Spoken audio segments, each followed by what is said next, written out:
കുട്ടികളെ, നിങ്ങൾക്കെല്ലാവർക്കും ചിത്രശലഭങ്ങളെ ഇഷ്ടമല്ലേ? നമുക്ക് അവരുടെ ലോകത്തേക്ക് ഒന്ന് പറന്നാലോ? ഓക്കെ. ഉഷ്ണമേഖലാ പ്രദേശങ്ങളിലാണ് ചിത്രശലഭങ്ങൾ ഏറ്റവും കൂടുതൽ കാണപ്പെടുന്നത്. മനുഷ്യരുണ്ടാവുന്നതിനും ലക്ഷക്കണക്കിന് വർഷങ്ങൾക്ക് മുമ്പേ ഭൂമിയിൽ ഉയിർക്കൊണ്ടതാണ് പൂമ്പാറ്റകൾ. 5 കോടി വർഷം വരെ പഴക്കമുള്ള പൂമ്പാറ്റകളുടെ ഫോസിലുകൾ ഗവേഷകർ കണ്ടെത്തിയിട്ടുണ്ട്. അന്റാർട്ടിക്കയിലൊഴികെ മറ്റെല്ലാ ഭൂഖണ്ഡങ്ങളിലും പൂമ്പാറ്റകളെ കാണാം. ഭൂമിയിൽ ഏറ്റവും അധികം അംഗങ്ങളുള്ള ആർത്രോപോഡ് ഫൈലത്തിലെ അംഗങ്ങളാണ് പൂമ്പാറ്റകൾ.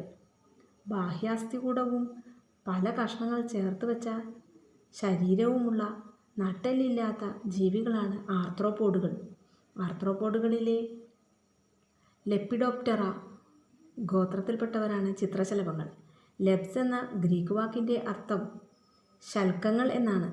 പ്റ്റെറോൺ എന്നാൽ ചിറക് എന്നും ശൽക്കങ്ങളോടുകൂടിയ ചിറകുകളുള്ളവ എന്നാണ് ലെപ്റ്റിഡോപ്റ്റെറ എന്ന പേരുകൊണ്ട് ഉദ്ദേശിക്കുന്നത്. ലോകത്തെമ്പാടുമായി 21,000-ത്തിലധികം ചിത്രശലഭ വർഗ്ഗങ്ങളുള്ളതായി കണക്കാക്കപ്പെടുന്നു. 1506 ഇനങ്ങളെ ഇന്ത്യയിലും അതിൽ 317 ഇനങ്ങളെ കേരളത്തിലും തിരിച്ചറിഞ്ഞിട്ടുണ്ട്.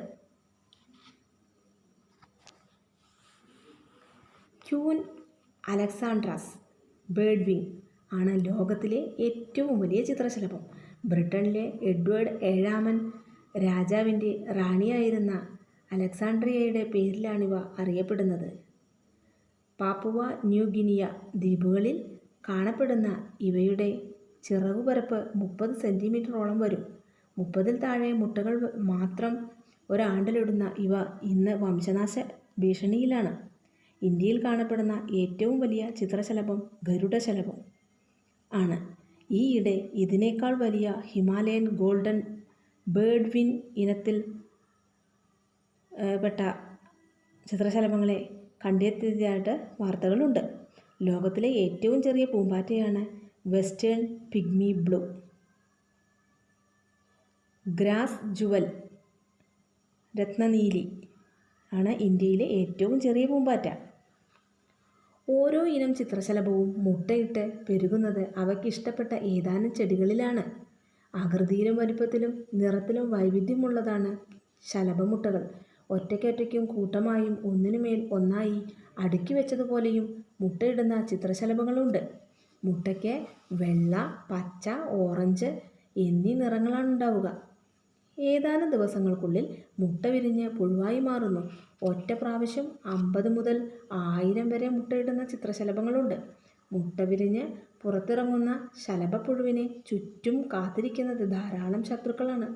ചിലന്തികളും തൊഴുകയ്യൻ പ്രാണിയും മുതൽ പക്ഷികൾ വരെ ഇവയെ കണ്ടാൽ വെറുതെ വിടില്ല. ഇതിൽ നിന്ന് രക്ഷപ്പെടാൻ ഒരുപാട് സൂത്രവിദ്യകൾ ഈ ലാർവകൾക്കറിയാം.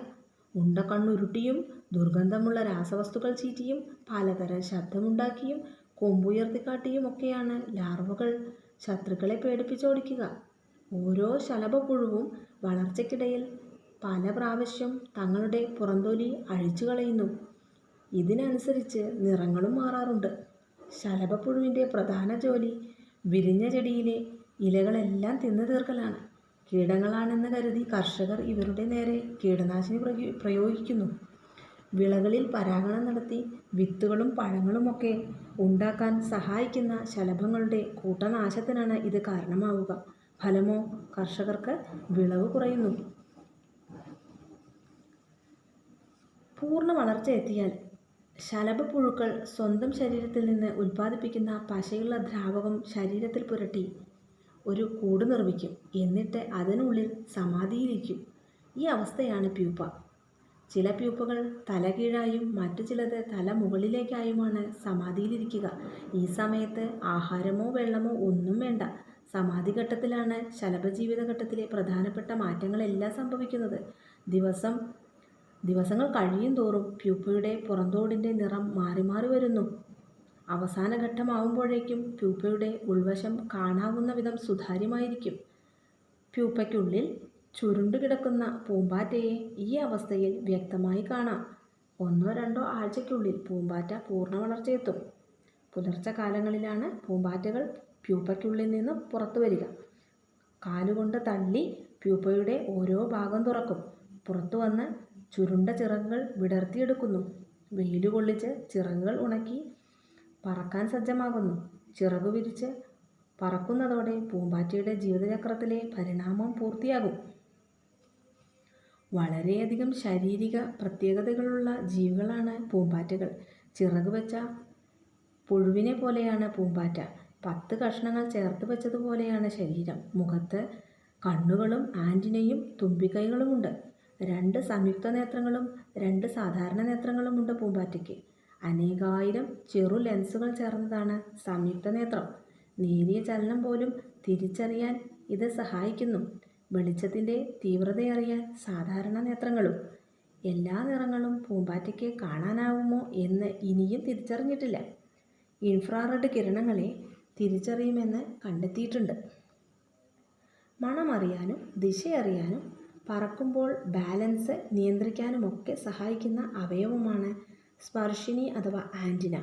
ആൻറ്റിന നഷ്ടപ്പെട്ടാൽ പറക്കാൻ ബുദ്ധിമുട്ടാണ്. പൂമ്പാറ്റയുടെ മുഖത്തുള്ള മറ്റൊരു പ്രത്യേക അവയവമാണ് തുമ്പിക്കൈ. ഇതുപയോഗിച്ചാണ് തേനടക്കമുള്ള ആഹാരവസ്തുക്കൾ ഉള്ളിലാക്കുന്നത്. ആവശ്യമില്ലാത്തപ്പോൾ ഈ തുമ്പിക്കൈ ചുരുട്ടിവെക്കും. ചെറിയ പൂമ്പാറ്റകൾക്ക് നീളമുള്ള തുമ്പിക്കൈയുണ്ട്. തുമ്പിക്കൈയുടെ ഇരുവശങ്ങളിലുമായി തീരെ ചെറിയ 2 കൊമ്പുകളുണ്ട്. ലേബിയൽ പാൽപ്പ് എന്നാണിതിൻ്റെ പേര്. ഭക്ഷണം ഏതെന്ന് തിരിച്ചറിയാൻ സഹായിക്കുന്നത് ഇതാണ്. തേനും ചെളിയിൽ നിന്നുള്ള ധാതുക്കളും അടക്കമുള്ള ദ്രവരൂപത്തിലുള്ള ഭക്ഷണമാണ് കഴിക്കുക. പൂമ്പൊടിയും തേനും അലിയിച്ച് കുഴമ്പ് രൂപത്തിലാക്കി തുമ്പിക്കൈ കൊണ്ട് വലിച്ചെടുക്കും.